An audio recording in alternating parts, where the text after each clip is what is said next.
Good morning, everybody. It's bright and early here in the UK. I was just telling Louise that I've already been up for a couple of hours. I've been to the supermarket, done click and collect, got kids ready for school, so they're just heading off to their rooms right now to do homeschooling. So it's very unusual times that we're running this webinar. However, today we're doing it bright and early UK time because our friends in Australia and New Zealand actually have a chance to not have to stay up till 10 o'clock at night to watch a webinar. Yay! We're being joined by Louise Gardner, and hopefully you can see Louise there. Louise, the founder and also the managing director of Pledge Consulting. And so she's been involved with establishing and managing PMOs for almost 20 years. And we've known Louise for, I guess, a couple of years now. She is actually a Brit, but don't hold that against her. She's lived in Australia for quite a few years now.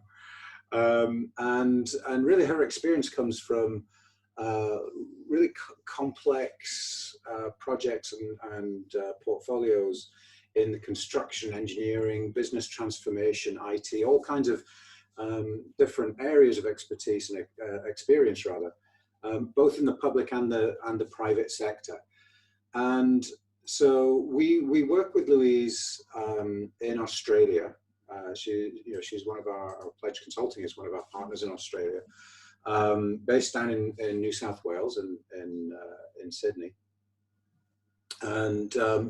And the idea for this conversation really emerged as we were just chatting one day about a friend of mine who used to run a magazine, a women's health magazine, fitness magazine. And he told me that their circulation went up every time there was a number in the headline on the front page, like 5 ways to improve your, to reduce belly fat or something exciting like that. Or if the word sex was in the title. So we came up with this idea of 5 ways to sex up your PMO. So we've got both the number and the word sex in the title. And I have to say that we have in fact got about 20 or 30% more registrations for this webinar than for our normal webinar. So Louise, that's got nothing to do with the fact that the title is 5 ways to sex up your PMO, and it's everything to do with the fact that your reputation precedes you. Well, that was it. Thanks. So before we dive into the actual content, Louise, one of the things that I'm always interested in is why, right? So you've had a series of positions as a PMO in large organizations, nice and stable. I was going to say it's a 9-to-5 job. It's never a 9-to-5 job, but a nice stable job. Why on earth would you leap off the cliff and start your own consulting business? I mean, what was the inspiration for that? Great question. I don't think you've ever asked me that before, Stuart. So thanks for a question. I like trying to catch people out at the beginning of webinars. It is a good question, and it's one that my husband asks me all the time when I'm stressing about various things. And the answer is, and I don't mean to sound like sound arrogant here, but as a PMO manager, PMO director, I employed a stream of consultants that we would get in to help us with various things, and there was various reasons for bringing them in, and very few of them I felt could do it any better than we could do it. But of course, information is always seen or often seen as more value when it comes from an external. So I guess one of the premises for starting the business was to offer a level of value and expertise that I would have wanted when I was in those roles. And it's not that we didn't get any really good consultants. We got a smattering, and some of them are on my team today. But yeah, when you think you can do something better yourself, sometimes the best way is just to go do it. Yeah, and it's really interesting because that comment about quality, it's the quality of what you do that matters. So one of the things that we always talk about is the quality of the portfolio matters, and the quality of the people matters, and the quality of, you know, all of these things matter. So it's the quality of what you deliver rather than the quantity generally that matters. And that was one of the things that struck me in actually thinking back to our very first conversation, you know, a year and a half, 2 years ago, where you know, I asked you what your biggest challenge was, and that biggest challenge was finding quality people. So really, it's in the spirit of sharing some of the knowledge from those quality people that we're doing this today. So yeah, thank you for joining us late in your day, early in ours. Why don't we jump into the presentation itself? And again, you know, the genesis of this presentation was really that conversation, you know, kind of a silly conversation about magazine covers. But it actually led on to a pretty serious discussion about, you know, some of the challenges that PMOs face, both in execution but also in perception. You know, we've all seen figures, and you know, you can argue about whether or not they're real, but figures about, you know, half of PMOs being shut down within 2 years and all that kind of good stuff. So this is really about, you know, how to help make your PMO effective and relevant and all that kind of good stuff, right? So yeah, look, value I think is one of the key words, and I hope that comes through in the presentation, because I think I talk about it a lot, almost as much as being sexy. Yeah, we should right. stand up and give us a quick twirl, shouldn't we?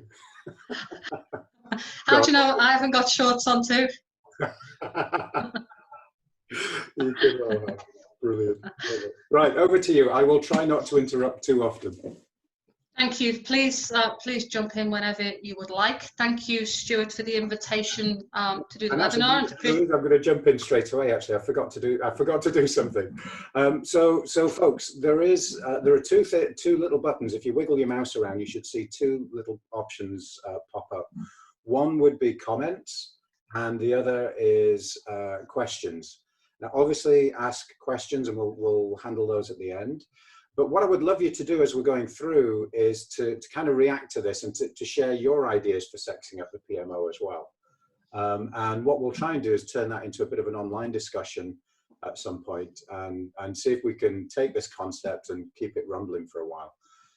Because as Louise said earlier, it's about finding good people, and it's about sharing the knowledge from those good people. So it'd be really good while we're going through, perhaps by the end, if you do have one or two ideas yourselves on how to sex up a PMO, at the end we can share those with the team. Right, now I promise to shut up. Just a minute. Thank you, Stuart. Thank you for organising this and giving me the opportunity to do the webinar, and to Pretty for organising it diligently as usual. And thank you to those that are joining us in the UK at the crack of dawn, and those that are hanging around making their working day a little bit longer here in Australia, or wherever you may be. So today I want to talk about some of the things that I think make the difference between an adequate, ho-hum kind of business as usual PMO and a high value, sexy, fired up PMO, one that's really seen as value adding to an organisation. The next slide I had was a bit of an intro type slide, but I think Stuart has largely stolen my thunder in that respect. Apart from to say, I guess, I started my career in the water industry, actually, up at United Utilities in Warrington there.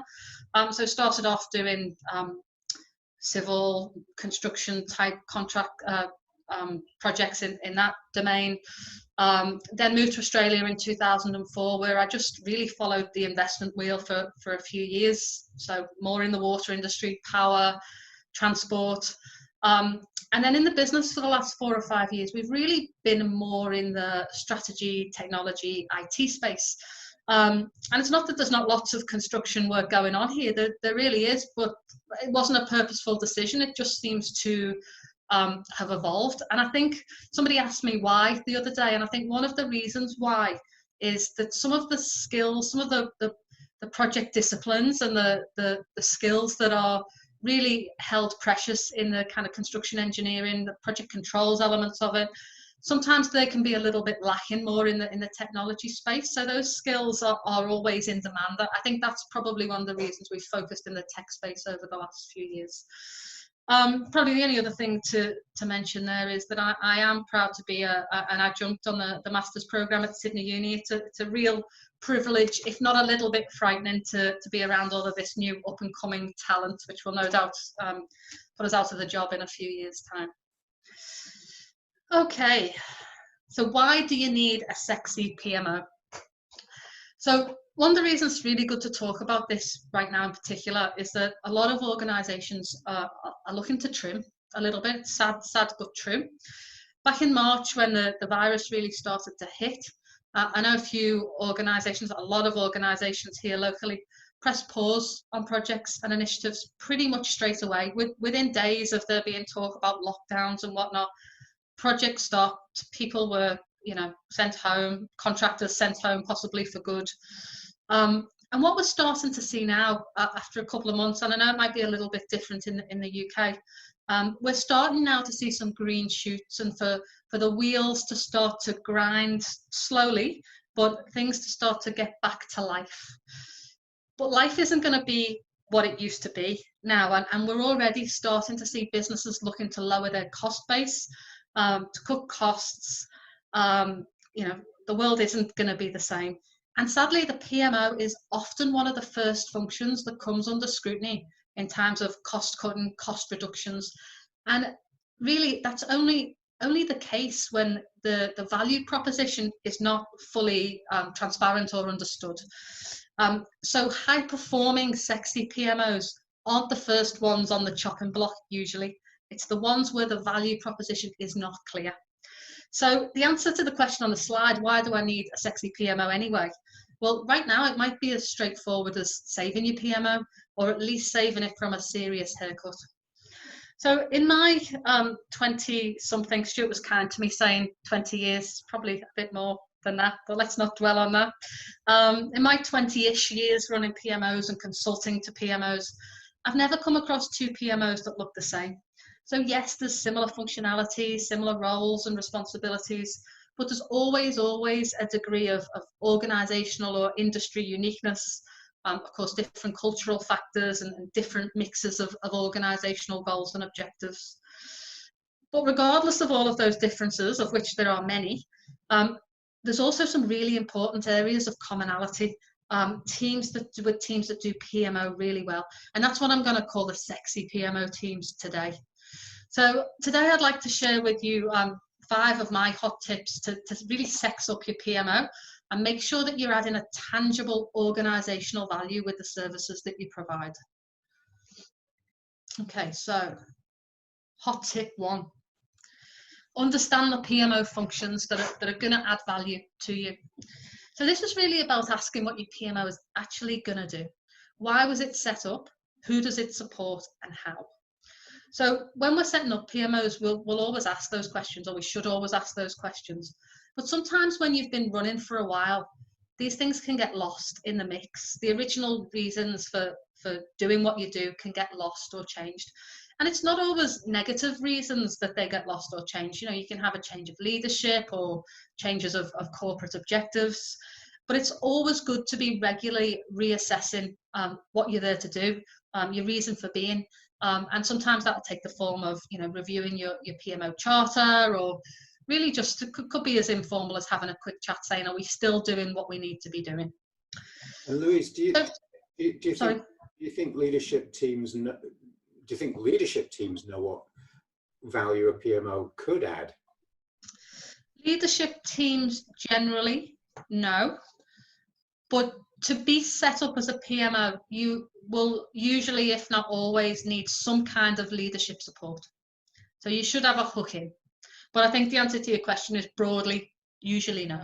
Right. So I mean, the reason I asked the question is that sometimes I find it useful to have almost a service-oriented shopping list in mind that you can take to those leaders and say, if they say, oh well, we just want you to do reporting, right, and all that kind of stuff, Yeah, well, that's what we like to call a PMO charter. It really lays out the service offering and who's going to do what, who's accountable, who's on the hook.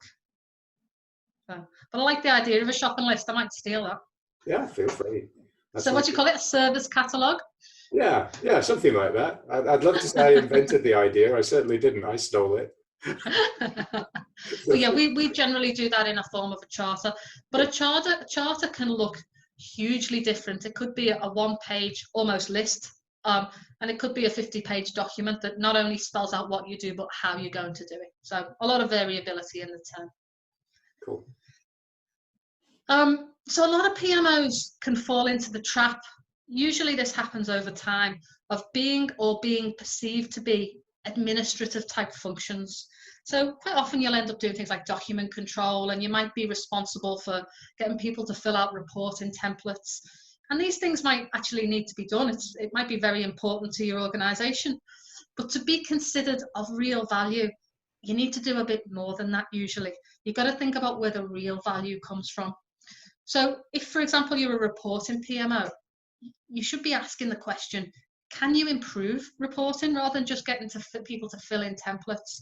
Can you do something to uplift the process itself? Can you make it more efficient? You might make it shorter, so the template shorter, or do away with the template for some projects, or you might make it more simple. The other way of looking at that is, can you improve the data that comes out of the reporting process? So you're getting value out of the increased value after the actual process. So getting better outcomes, better data. If your remit is broader than reporting, which mostly PMOs are, consider the other functionality that you might have in your remit. So for example, do you have a change control process? If you do, does it work? Is it effective? Can you improve it? Good change control is a good example because it can save real dollars or pounds quite quickly if you've gone from something that's ineffective or nothing to something that really works. Risk is another one. It's relatively straightforward to implement, but by tightening it up and improving it, you can start to see improved outcomes reasonably quickly. Another area of focus is around providing accurate analysis of cost and time performance. Some PMOs go away from that because over time it becomes too hard. And if you haven't got that right leadership support, you don't always have the mandate to do it. But predicting project outcomes can really help you identify both troubled projects and improve your credibility as a team, because then you're showing what you do is of value. And one of the big questions for me is, how can you better support your executive team to predict and understand project outcomes? So when I say understand them, what I'm really saying is, when you have a project go bad, which we all do, no matter how good we are as project managers or PMO leaders, can you properly explain why that's happened and what's in place so that it doesn't happen again? I see, that can really be within the remit of the PMO to be the custodian of that kind of information. So these are all questions that we will ask generally when we go in to talk to a client who says their PMO isn't adding the required level of value. And unfortunately, we have way too many of those conversations. The term value in itself, very subjective. But I've got to say, I've not seen any PMO that looks done in terms of there being no room for further improvement. Even in teams that I've run earlier in my career for 2 or 3 years, there was always more to do in terms of either expanding or improving the functionality and the value of what you do. Things like going from like a milestone-based reporting to more of an earned value kind of metrics. If you're at the top end of the maturity curve, that might be something you'd look at. Whereas if you're at the bottom end of the reporting, the maturity curve, you haven't even got proper schedules, maybe that's the first place that you start. So the maturity continuum is long and complex, and even in my reasonably long career, I haven't yet gotten to the end of it, and I actually don't expect I ever will. Hot tip 2. So when you know what you need to do in terms of functionality, you obviously need the right team to do it with. And I've got to say, properly staffing PMO teams is hard. I spend an awful lot of my time now just looking for good PMO specialist people. If you've been in a position where you've managed delivery teams, then hopefully you'll agree with me, it's reasonably straightforward to hire PMs and program managers That's not to say it's easy to find great people. It's never easy to find great people. But certainly here in Sydney, if I put an ad up on Seek looking for project managers, I get an abundance of PMs who are qualified with the right kind of experience. And it's really just the trick of trying to find good cultural fit. Thing is that when you do the same exercise looking for PMO staff, you get the same constituent population of people applying for the PMO roles. You still get the business analysts and the project managers, and sometimes you get administrators, and all of those people can make great PMO people. They really can. It's not that there's one skill set or another that, you know, can't be used in a PMO context, but you've got to be very careful about putting the right person in the right role. So if you get a PMO, if you put a project manager in a PMO lead role, and that person is really passionate about delivery, that's just going to be a recipe for disaster. They're always going to be looking over their shoulder for the next delivery role, or even worse, getting involved in the delivery of the projects that you look over from your PMO. So that's a real risk. Often, you know, it's almost better to deliver your talent pool in-house if you can. But the same rules must apply there too. They actually want to have a PMO. They must want to have a PMO job and not just a job. And PMO is not for everybody, you know, particularly, I guess I've got some scars on my back around this. You know, you see a great PM or a great analyst, I think they'll be great in this PMO team. And they don't get the concept of PMO and how it's different from delivery. So they can be great, they often are great, but I think you need care around just moving people over. Passionate and experienced PMO people for me. Sorry, Stuart, did you want to say something? No, I was just going to say, I mean, that's an interesting point, because I mean, some of the best PMO leaders I've encountered had no delivery background at all. In fact, they came from line management, right? They came from running the business. Yeah. And so, you know, I mean, one of the things about PMO leadership is, in particular, is that you are the translator, right? On one side, you're talking projectees, and on the other side, you've got to talk businessese, right? And they're not the same language, and it's not the same mindset. You know, in business, it's about, you know, what's the bottom line? What are the goals? Where are we going? And in project land, it's about method and process and steps and you know, being rigorous and detail oriented. And business isn't like, you know, the business side of the organization isn't like that. And in fact, if your project manager ever tried to keep your scope contained, you'll know that the business world isn't like that.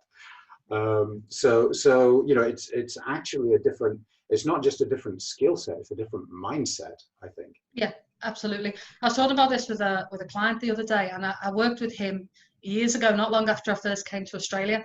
And at that time we worked together. He was program director over a huge delivery portfolio. And he'd done a couple of other roles, and now he's leading a PMO. And it all clicked for him when he took a strategic role.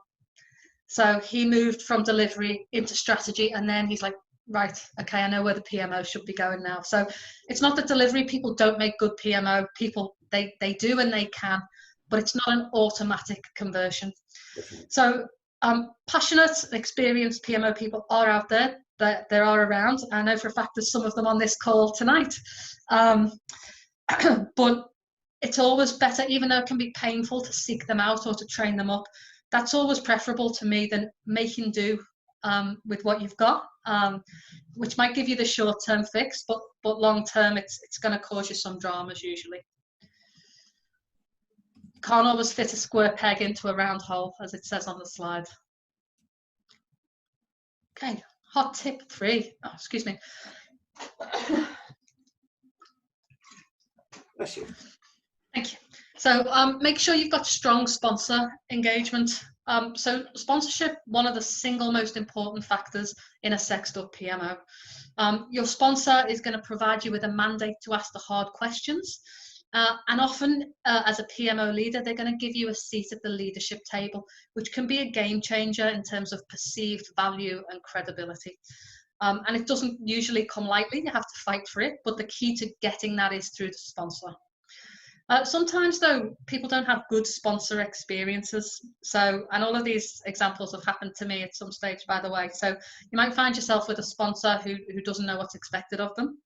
You might find a sponsor who's had a bad PMO experience, and they don't want to hear the word PMO ever again, and they don't particularly take kindly to you, who comes as the PMO manager. Or you might have a sponsor who's never managed a PMO or project delivery before, and they might be keen, but again, they don't really understand what it's all about. So this is always tricky to navigate. But again, the best way to deal with this, I've found, is to show evidence of value. And the sooner you do that, the easier your passage through this sponsor relationship is. So I'll give you an example. We've been running a PMO as a service with a government agency here for a little while now. And about 12 months ago, a new sponsor stepped into the frame. The programme hadn't been going particularly well for lots of reasons, and they actually put the CFO as the sponsor. So you know what's going to happen when you put your CFO as a project sponsor. So he immediately started to question why they're paying for an outsourced PMO, started questioning the team size. Do we need all of these people? There was only 5 of them, by the way. It wasn't particularly a heavy load. And you know, he got one of his guys one day to come and sit down with one of the team and to actually go through hour by hour what they were doing. It was pretty painful and actually pretty rough on the team for a little while. But over the period of about 6-8 weeks, the team were able to provide him with some really good support in a number of ways, which started the process of turning him around. So one of the main things they did is they provided assurance that the project final cost forecast was accurate, and this had been a huge bone of contention. It hadn't smelt right for ages, and every time somebody looked at it, they could prove why it wasn't clear or what was missing. And we'd been working on this for a number of months. I mean, it wasn't a 10-minute job, but we'd been working on it for months before he came over. So by showing him how that forecast was now reliable, and by demonstrating good planning techniques, and by working with streamlines and vendors, we actually demonstrated to him how we unraveled that puzzle and why that forecast was now reliable. So that was a huge early win for us. And it also led on to us being able to support him in his executive meetings. So he could provide this information and be confident it was reliable, which stopped him getting beaten with a stick for like the previous sponsor had done. And we were also able to provide him when variations came up. So a few variations come up, and the board were getting weary of approving variations because previously the information hadn't been great. So we did some scenario modeling for him, and was able to demonstrate what would happen if they didn't approve variations and why they were actually legitimately required. So all of those things provided tangible value early on in his life as a sponsor. But I think one of the most important things we did, and it's less tangible but at least as important, is our PMO leader personally built credibility with him over time.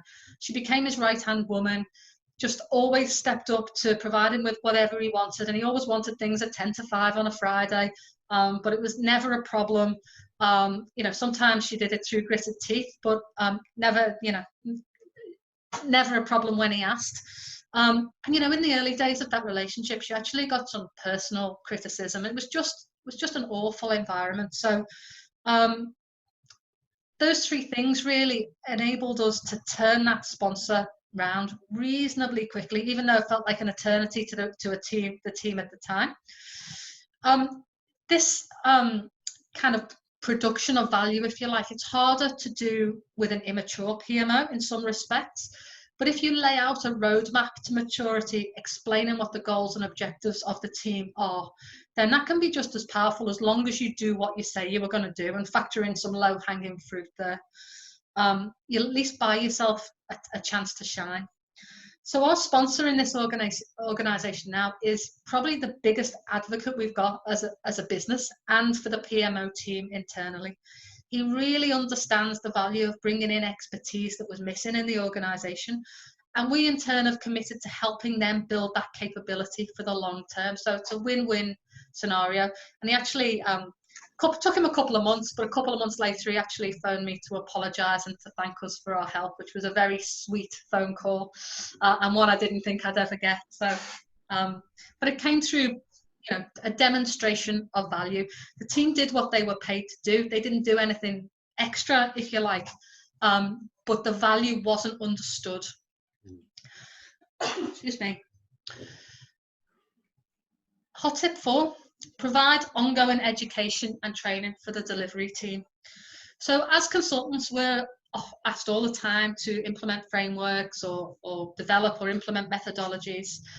Sometimes we'll run training courses, and sometimes we'll recommend courses or certifications or other formal learning pathways, or sometimes a mix of all of those things. All good things to do. Development of the team in whatever regard you do it is really important. But one of the most effective strategies we've used is that of continuous knowledge building.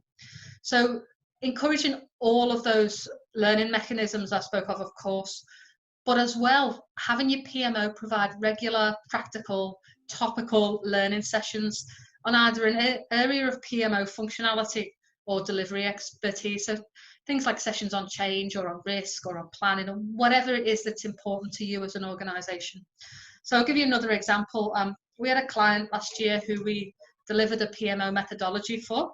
And initially they wanted a really prescriptive Prince2 on steroids type approach, because they were really concerned about the capability level of their project managers. It was coming from a sensible place, but they wanted it so prescriptive it couldn't really have worked in the long term. So we suggested instead that we build a high-level methodology, more of a framework really, and support it with a structured 26-week learning program on various areas of the framework and the associated business processes and different business areas. So all this was, in essence, was the team getting together once a week over lunch or afternoon tea and having a presentation and a discussion session. So really simple, cost-effective, but actually really, really effective. And we've done this with a few clients now, but this was probably the starkest turnarounds that I've seen. So we started it, of course, but it's been continued internally by the PMO team they have in place now. I think it's been going on for almost a year now. And what they do is they'll bring in other parts of the business. So for example, if they're talking about cost control or change control, they'll bring in finance, and so the finance team and the project team will understand the roles that each other have to play in these kinds of processes. Procurement was the other good one we had, and we got contracts and procurement in to talk about managing subcontractors and vendors. So the PMOs not only learn some things about the framework, they also learn things about the topic areas and about their opposite numbers in different departments. So, you know, a huge feel-good factor about actually just getting to know other people better as well. Sometimes there was a perception that the other person had been a roadblock. You know, if you think about finance or procurement, how many project managers do you know that really like the finance team or the procurement team? And some of that is because they don't really fully understand the process that they have to go through in order to action the requests. So that was really helpful. We tried to get sponsors in some of these sessions as well with mixed results, but that's a story for another day. But the outcome of doing this really was the whole business is bought in to what the PMO is about. It you know, it highlights the PMO's reason for being, their capability, and it also makes the project team and the other stakeholders feel good and be more connected. Interestingly, the project management capability, which was one of the original reasons for doing this engagement, was almost straight away perceived as being much higher. And I don't think PM capability was actually really the root of the problem at all. It was more about a lack of organizational engagement and consistent processes, really. But look, it's a different place these days, and as I say, the supporting functions of the business also have a much clearer idea about how projects are delivered and what the PMO does. And often the PMO now is the first port of call if those support functions have a problem. So, you know, I need something approved. Who do I go to? You know, this project's overrunning. What can you tell me about it? So, you know, different world. Project managers are much happier because they feel the business is investing in them in terms of knowledge building, and also they just feel listened to. And that's tremendously important, actually. I mean, the number of PMO organizations I've seen get into trouble by being prescriptive. You know, it's sort of the you know, you do the full, you lay on the full Prince process and all the documentation, and you spend your life trying to keep up with the documentation. rather than actually doing the job. And you know, and to be honest, it's a bit like, you know, so those of you who know me will know that I have twin boys, and you know, they're at that just awkward preteen stage where they're, you know, just kind of wanting more responsibility.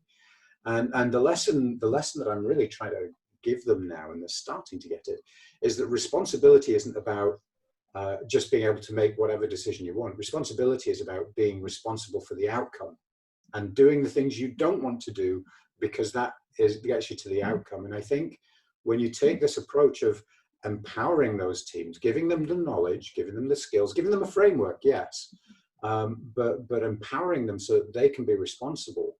I mean, the vast majority of professionals I know want to be responsible. Right? And when you give them that responsibility, they'll grab it and they'll take it and they'll drive it. But they can only do that if they understand the context, if they understand the business goals, you know, where we're going as a business, how different teams that you interact with work with. So I think this is a really good one. This is you know, for me, hot tip number 4 so far is really powerful. One of the other, just going to say, yeah. One of the other little side effects is this, that the PMO formerly had a bit of a reputation as form fillers in this organisation. And now when one of the PMO team approaches a project manager looking for something, they're actually greeted with a smile and what can I do for you? So huge shift. Yeah, absolutely. And very often what I see and hear is that, you know, I kind of said earlier that the PMO has to be able to speak projectese and businessese at the same time. And at the same, and part of the reason for that is that you actually have 2 fundamentally different customer groups. You've got the business is one set of customers, but the project teams are another set of customers. And you know, I like to think of it as being, you know, we used the word service catalog earlier. I like to think of the PMO as being a service to those 2 constituencies, not the other way around. You know, the PMO. You know, it's not that the projects work for the PMO. It's the other way around. The PMO is there to make the project successful, and those projects are there to make the business successful. And so, you know, if you come at it with that mindset, you know, this kind of approach makes absolute sense. Yeah, thanks. So now, I know, Louise, you're about to dive into the 5th and final hot tip. So folks, be thinking about what hot tips you have that Louise hasn't covered, and pop them into the chat window if you would.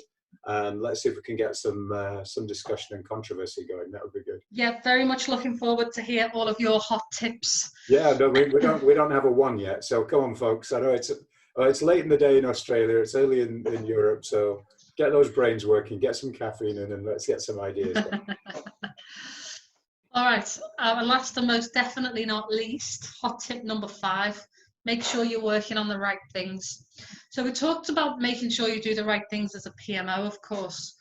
But as a PMO, we also play a critical role, or should play a critical role, in making sure we're delivering the right projects as an organisation, as well as a PMO. So playing an active role in prioritisation and selection of projects is so important to the organisation, and we're well placed as a PMO to do this. You know, even if we're not always asked or encouraged to do so, sometimes if there's a strategy team, they like to be the custodian of that. But the strategy team will also need projects delivered. So PMO can play the role of an independent governance agency and are really uniquely and well placed to play that role. So I'll give you another one of my organisational horror stories with a happy ending. A few years ago, well, actually beginning of last year, I think it was now, we worked with probably 2 years ago, we worked with a client who was having real problems in this space. So there were 6 members on the executive team, and they all wanted all of their projects delivered every year. Prioritization was done by force of will, so who could shout the loudest, and supplemented by what I call things that come down from on high, which in this case was the minister's office, government client. So the minister would say, or usually the minister would announce on TV, we are going to do this, and the organisation would scramble, and that would be added to the list of projects. Sometimes you got some notice, but quite often it was a surprise. So what ended up happening is some of the strategically important projects that really should have been done stayed at the bottom of the list for multiple planning cycles.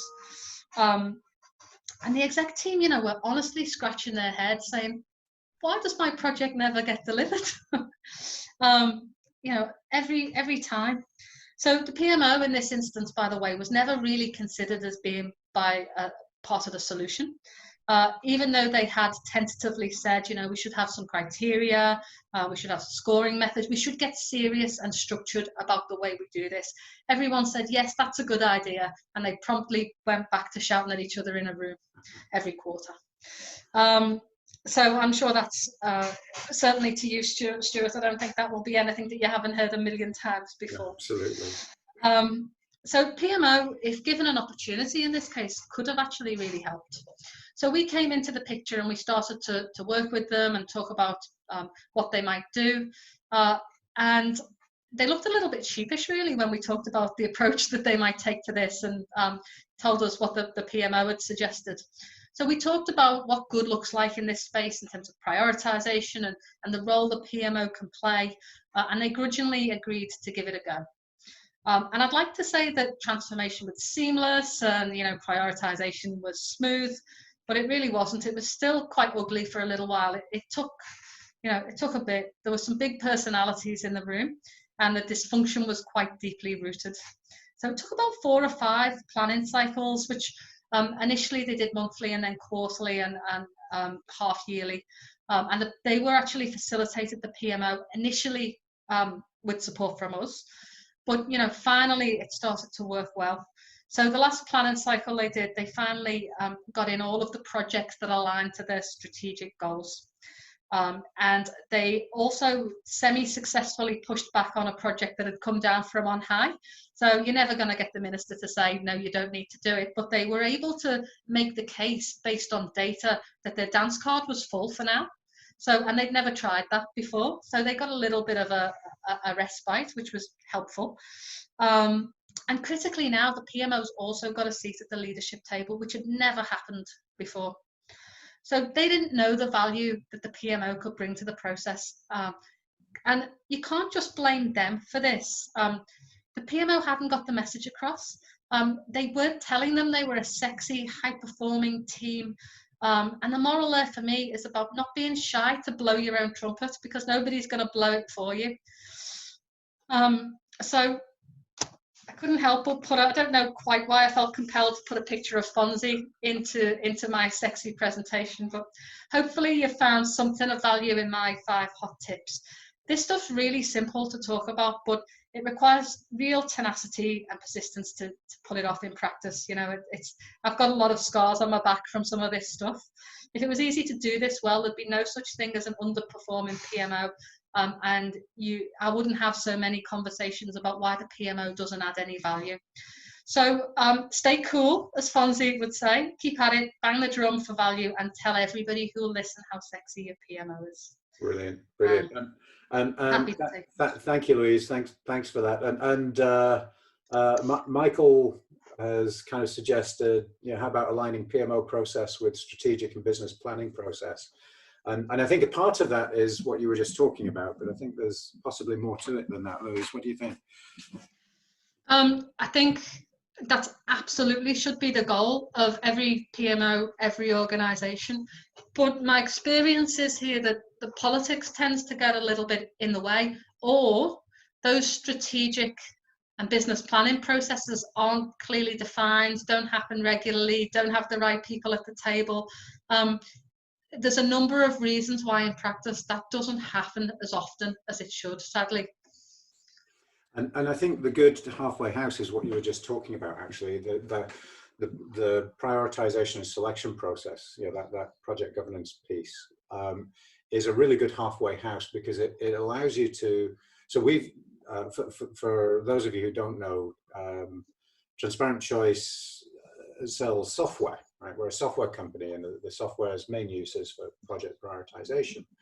And so what we see again and again is that just as in your example, Louise, by the way, congratulations on getting through the section on project prioritization without me interrupting. I was quick. Did you notice I sped up a little bit? You barely took breath. There was no space. I did notice that. But in that government story you were telling, it reminded me of one of our customers. It was exactly, again, another government in Australia, government agency in Australia. And it was exactly the same scenario where, you know, there was a mixture of he who shouts loudest with projects from on high. And what you find in those situations, and I could give you multiple examples of where this was the case, the strategic planning piece of the process never actually happened. That's why there was so much dysfunction in politics at the project prioritization selection level. And so oddly enough, by putting in place a more robust project prioritization process, when you do it the right way, you almost force the leadership team to have that strategic discussion. And that is often the big aha moment where instead of them pushing you away and saying, no, you're a PMO, go sit in your corner and be a PMO, that's usually when they say, oh, that was a really value-added conversation. Come on into the room. Right? Yeah. And so I think, Michael, you're going exactly the right direction. You know, I'm not sure that PMO should be in the strategic, you know, where are we going as a business discussion, but certainly how do we translate that? How do we document that, capture it, and then translate that into a set of actions, a set of projects and initiatives that we can actually deliver successfully. Can we talk to Michael? Can we ask Michael what his experience has been on that front? Let me see if I can unlock Michael.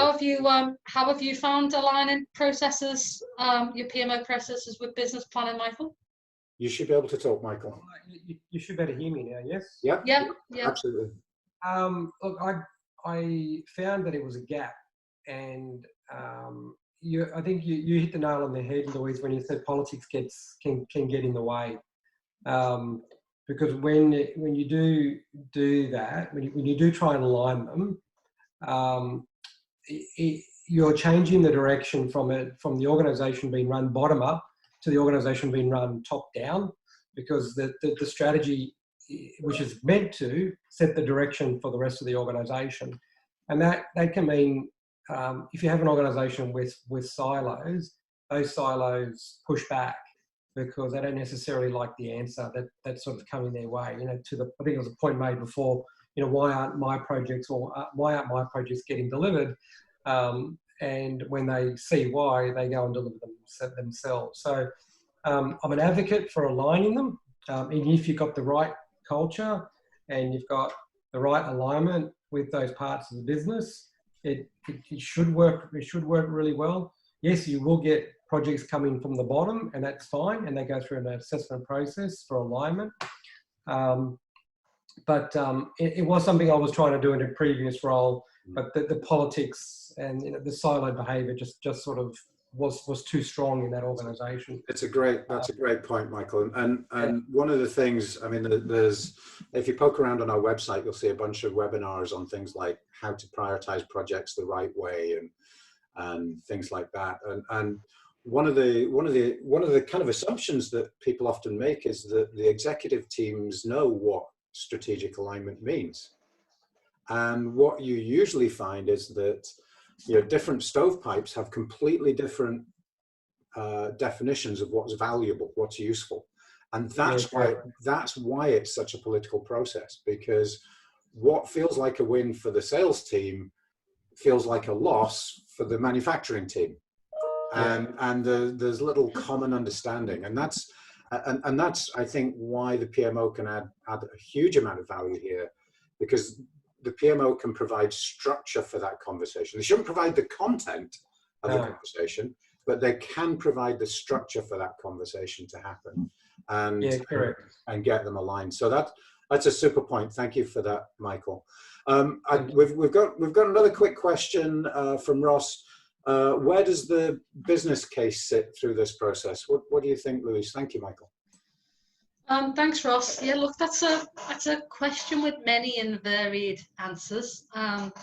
you know, the business case perhaps shouldn't come to life. There's a school of thought that says the business case shouldn't come to life unless there's a strategic mandate to deliver the project.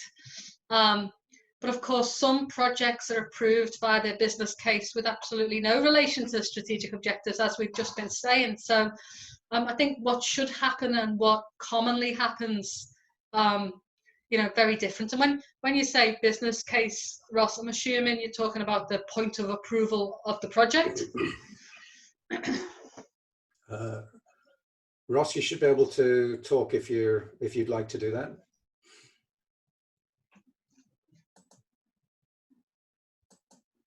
Oh no, I think Ross is still muted. Okay, that's all right. It's not like Ross to be shy. Well, like me, maybe it is shorts. Yeah, I mean, one of the things which is really important, I think you were just alluding to it, Louise, is that in many organizations, especially if the CFO is involved, very often business case is a financial business case. And one of the really key things to think about when you're selecting projects, when you're thinking about projects, is that the pure financial business case is only a part of that business case. And in fact, you can very easily define a project with a very strong return on investment that strategically, in terms of where the business is going, points exactly the wrong direction.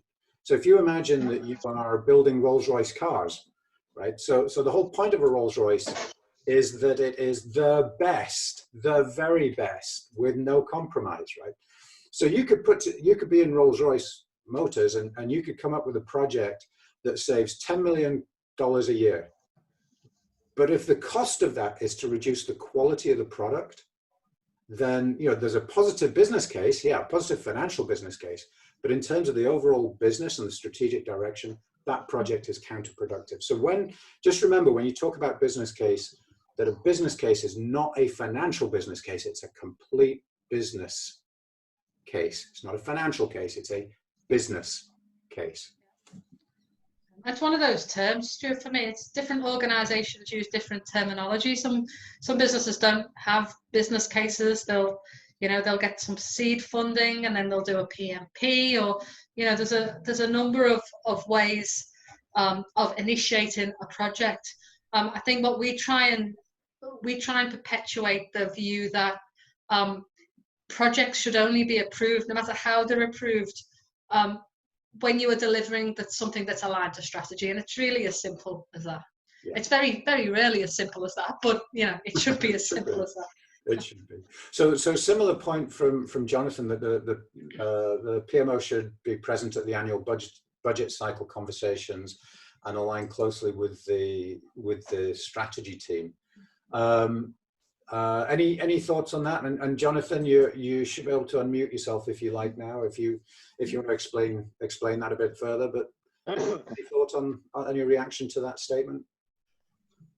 So what I'm trying to advocate in the organisation I work in, each business unit will go through different layers of let's say budget justification. They'll present their initial budget. Inevitably, they'll get challenged. But what I have noticed is if that budget had first kind of foresight or first inspection by the, and I'm saying PMO and I'm using portfolio rather than project, or program, that would easily facilitate those budget meetings. We have just gone through a reforecast, which is part of our mitigation against the damage that COVID-19 will inevitably cause a lot of organizations. And the first thing, our big thing was to try and move, where possible, the capital expenditure into next year or 2022. Where the PMO delivered value was straight away go through the portfolio and move. Look at our prioritization, look at our corporate strategy, and anything that didn't align to that, move it straight away. Things that sneaked into the portfolio which under. And that's where the power cut happened. So the recording ended there. And but my colleague Preeti stepped in, thanked Louise for her time. Louise did give an answer to Jonathan's question and Jonathan's points. Preeti thanked her, and I thank Louise again for a really interesting session. I thank you for watching, and do engage in the debate. This is an interesting idea. What are the key things to do to really sex up your PMO? And I think the whole community can learn from this discussion. So thanks for joining in. Do leave comments and let the conversation rumble on.